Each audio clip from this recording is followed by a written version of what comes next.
Can you believe it? Week 1 is here. So we're doing a Week 1 fantasy preview.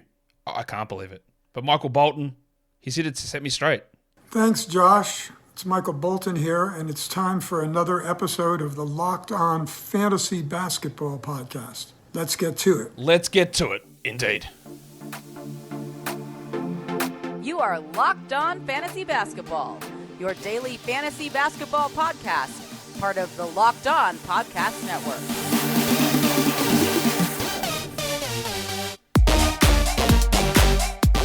Hello and welcome to the Locked On Fantasy Basketball Podcast, brought to you by Basketball Monster. My name is Josh Lloyd and I am the lead fantasy analyst at basketballmonster.com. You can find me on Twitter as always, at redrock_bball, on TikTok at redrock_bball, and on Instagram at Locked On Fantasy Basketball. Today's episode is brought to you by Game Time. Download the Game Time app, create an account, and use the code LOCKEDONNBA for $20 off your first purchase. Thank you also for making Locked On Fantasy Basketball your first listen every day. We are free. We are available on all platforms. So, it's exciting. We are here ready for week 1. And yes, we do these week 1 or weekly preview shows every week.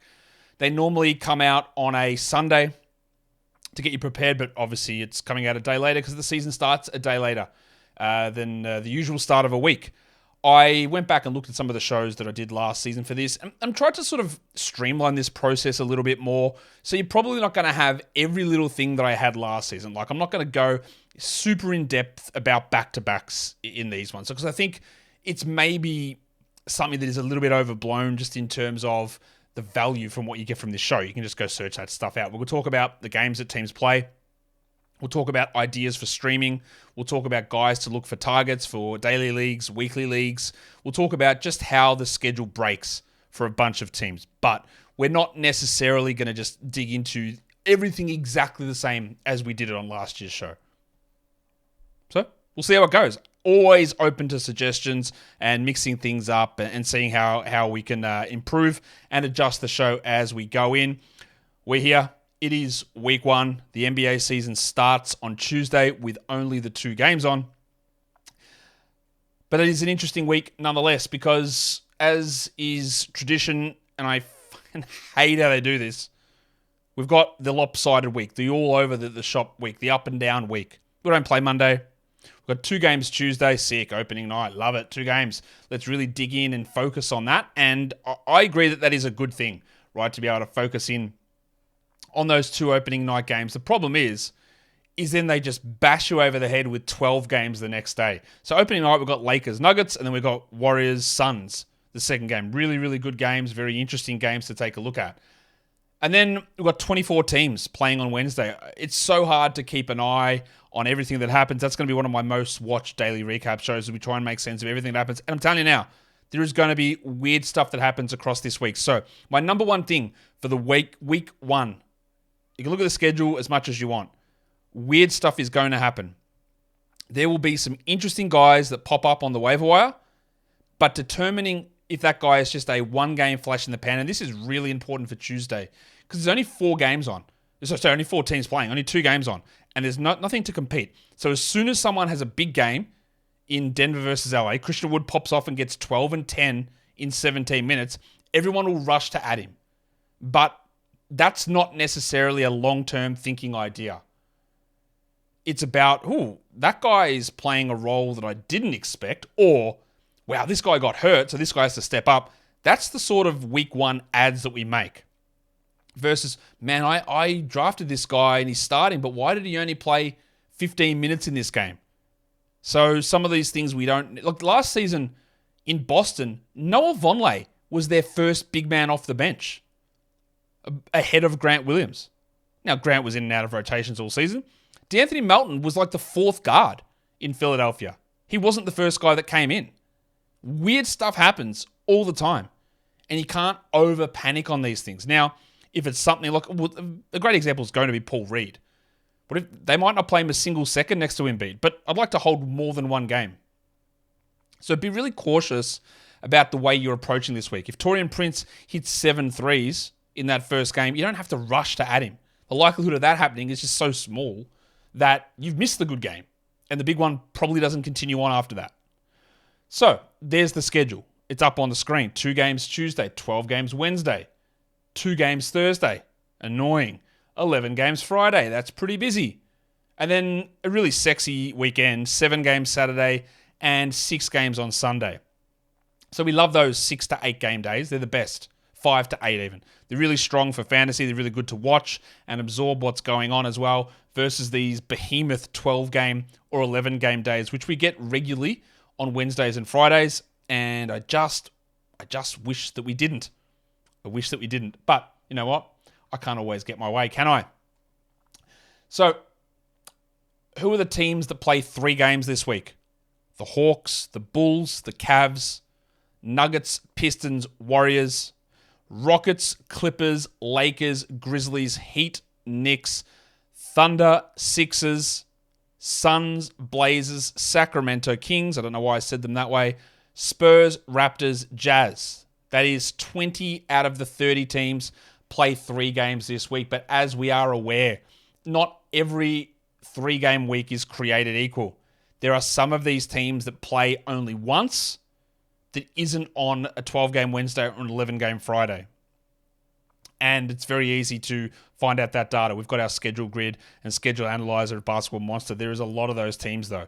What we will focus on is the ones with the better schedules that we really want to look at versus the ones that we significantly want to avoid. But, Clippers, Rockets, Bulls, Cavs, Kings, Spurs, Pistons, Hawks, Heat, Jazz, Blazers, Raptors, Grizzlies, Knicks, Thunder.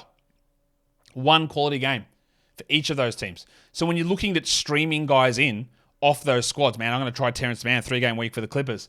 All right, you might use him on Sunday when there's 6 games on because you won't use him Wednesday and you won't use him Friday. And that's the thing about a lot of these teams. And we'll talk about the ones that are good, but basically all of these teams with 1 quality game for the week, they either play Saturday or Sunday, and you're in a 1-game streaming situation where you can add that player in and have use with them. So don't overreact to it, I guess. Don't overreact to the games played as a general rule for daily changes leagues. For your 2-game teams, well, it's everyone else. It's Boston, Brooklyn, Charlotte, Dallas, Indiana, Milwaukee, Minnesota, the Pelicans, the Magic, and the Wizards have 2 games for the week. Some of those 2-game teams do not have a single quality game, meaning they play 2 games on Wednesday and Friday. The Magic, the Hornets, the Mavericks, the Celtics, and the Nets. So if you're looking at, and this doesn't mean anything for Jaylen Brown or Jason Tatum or Porzingis or White or those guys, or your Ben Simmons and Dinwiddies and Bridgeses, but it does if you're looking at Cole Anthony or you're looking at Cam Thomas or you're looking at Peyton Pritchard or Sam Hauser. You're not going to use them on the big volume days. So they're just useless for you. There is one team, the Bucks, who have 2 games, and it's on Thursday and Sunday. So their 2-game week is significantly different to the Hornets' 2-game week. So your Brandon Miller for this week, you won't use him. Almost definitely. In most leagues, you won't even activate him because your Wednesday and Friday will most likely be 100% full of other players who are going to be better. Today's episode is brought to you by the Game Time app. Tickets are great because it takes us to something to entertain us, something that we enjoy. Opening night of the NBA, week, whatever it is in the NFL, week 8, college football games, baseball playoffs, theater, comedy, musicals. But the process of getting tickets is a pain. It's annoying. So many hidden fees, so many things where you just can't see what you're actually getting. That's where Game Time comes in. They get you all of the things that you've been asking for in a ticket site. One of the best things I think they got is their all-in pricing, meaning that the price that you see on the site is the price that you pay. You're not out here looking at a $50 ticket and they slug you with 20% administration fees, processing fee, transaction fee, fiddling fee, head-scratching fee, whatever it is. Whatever price you see on Game Time, it's all in. That is it. It's done. You pay for it. Simple as that. Take the guesswork out of buying tickets on Game Time. Download the Game Time app, create an account, and use the code LOCKEDONNBA for $20 off your first purchase. Terms apply again. Create an account and redeem the code LOCKEDONNBA. I should have spelled that out. LOCKEDONNBA for $20 off. Download Game Time today. Last minute tickets, lowest price guaranteed.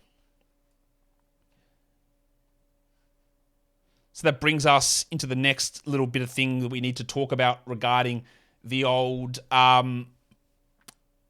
schedule and its quality games. And I'll say this now, and I know I'll get this question a million times. What's a quality game?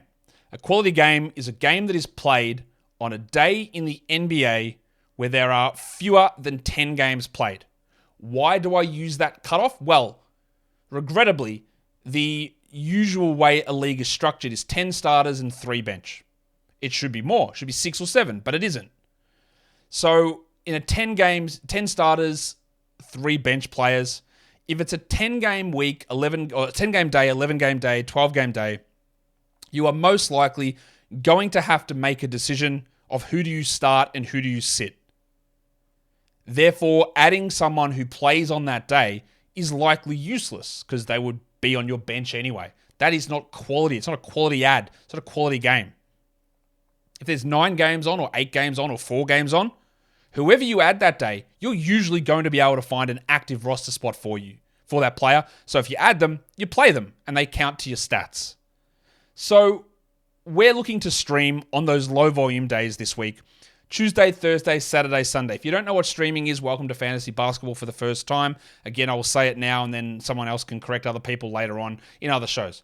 It's just using the waiver wire to get someone in for 1 or 2 games and then dropping them, using it as a churn spot.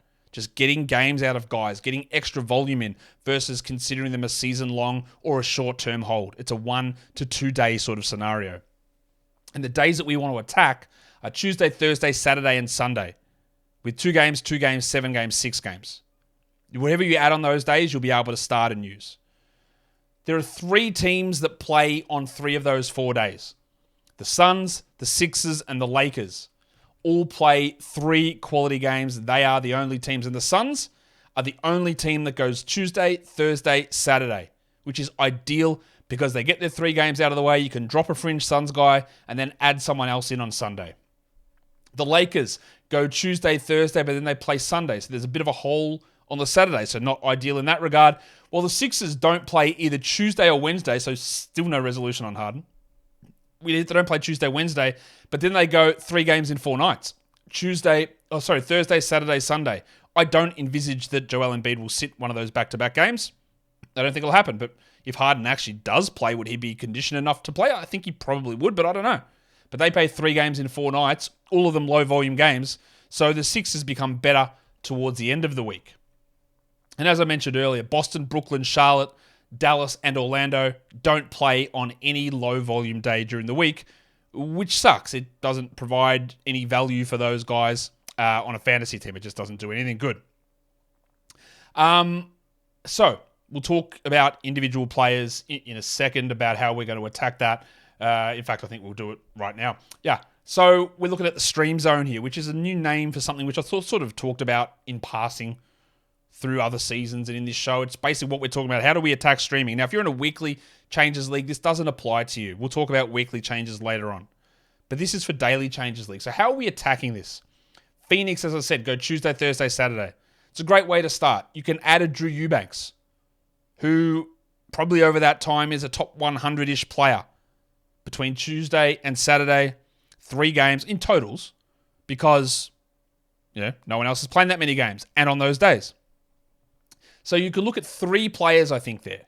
Eubanks, Okogie, and Eric Gordon. There might be some value in Jordan Goodwin, but if you watch my Western Conference 240 game show, my Western Conference rotation show, I'm not actually sure how Goodwin gets into the rotation or plays enough to matter. But I know that Okogie will play 20 minimum, probably 24, 25.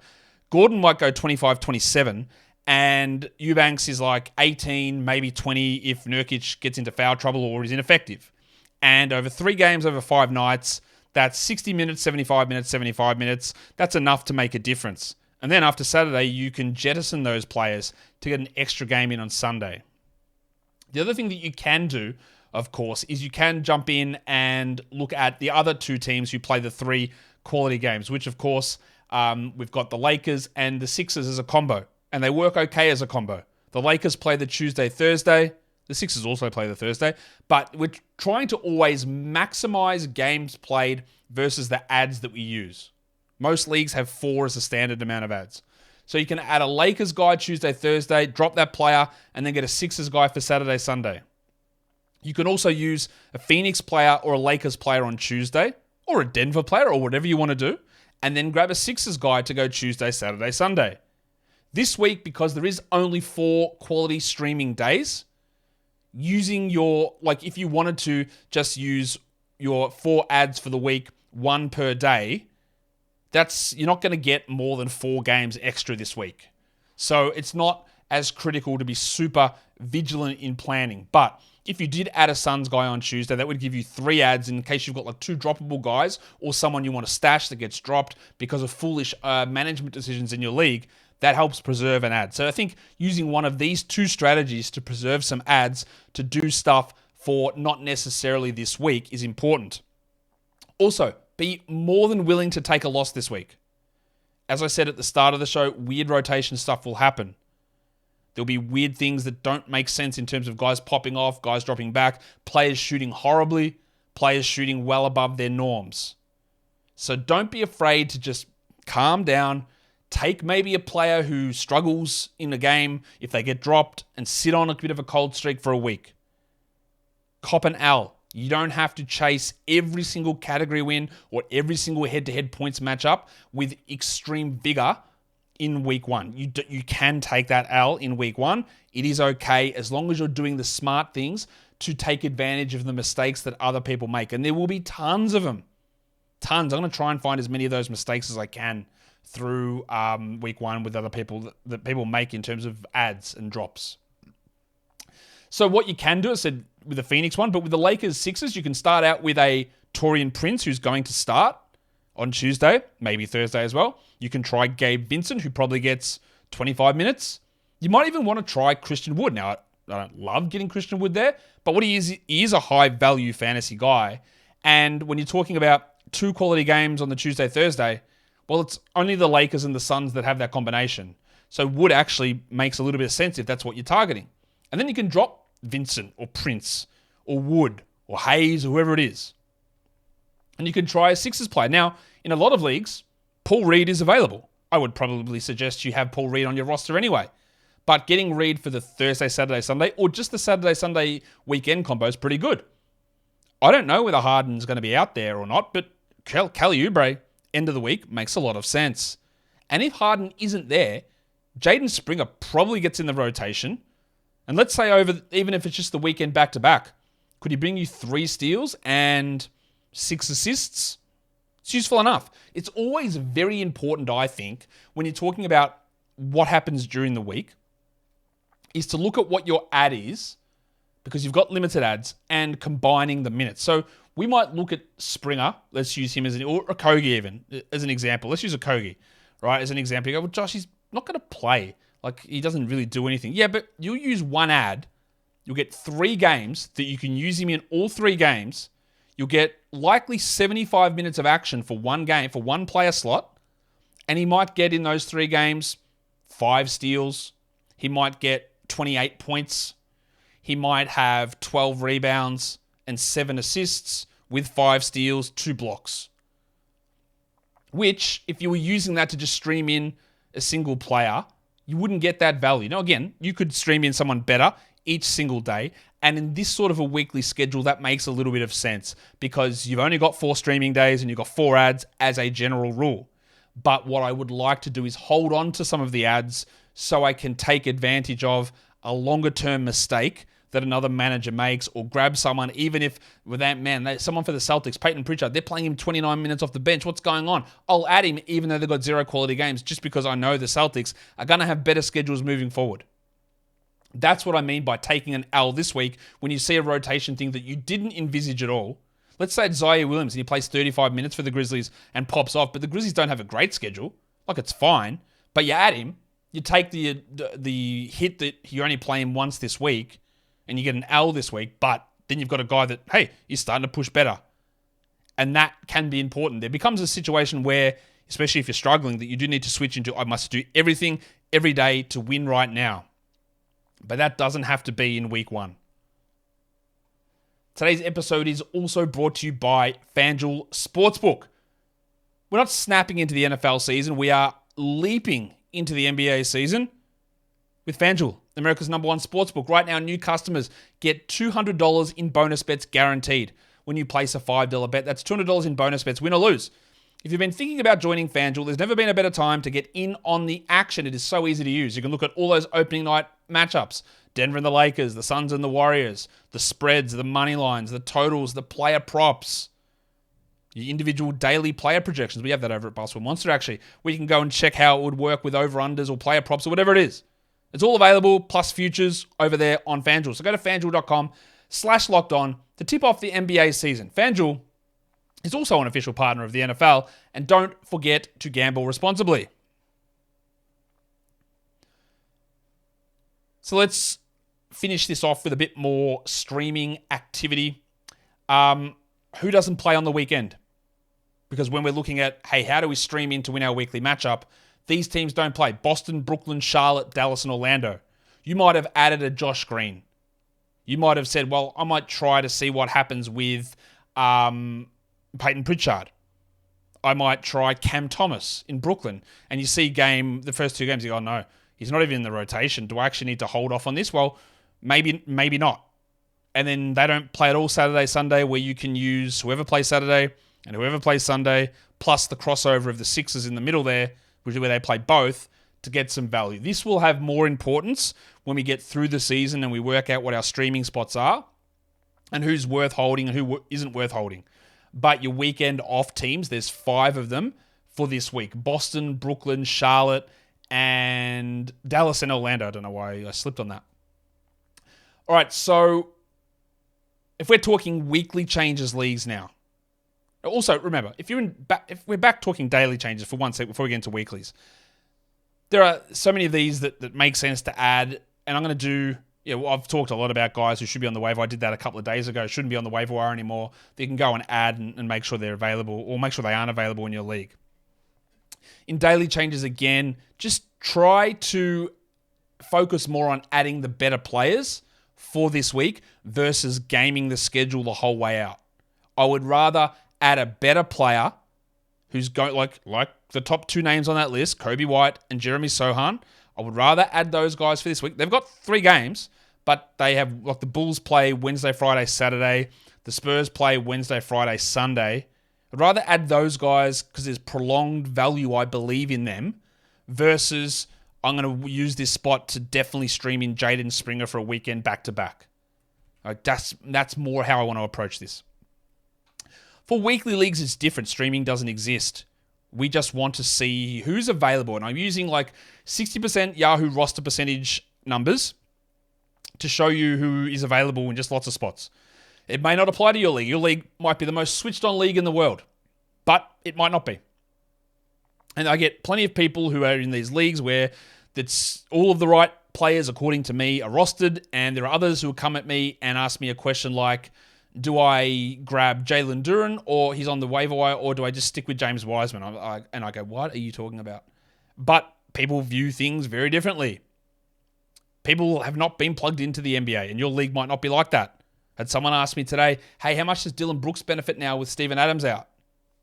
Yep. Not everyone knows everything that is happening in any situation. So these, again, we have to use broad numbers to focus on this, but these guys are all available in like minimum 40% of leagues. So, for a weekly league, they're all 3-game players, and I think if you add all of these guys, or these bunch of players, you'd probably start all of them in a weekly league.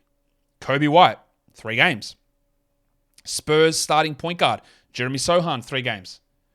The big fella in Memphis, Xavier T. Illman, with 3 games. Now, you can put Santi Aldama in that mix as well. I think Tillman probably gets a few more minutes than Aldama.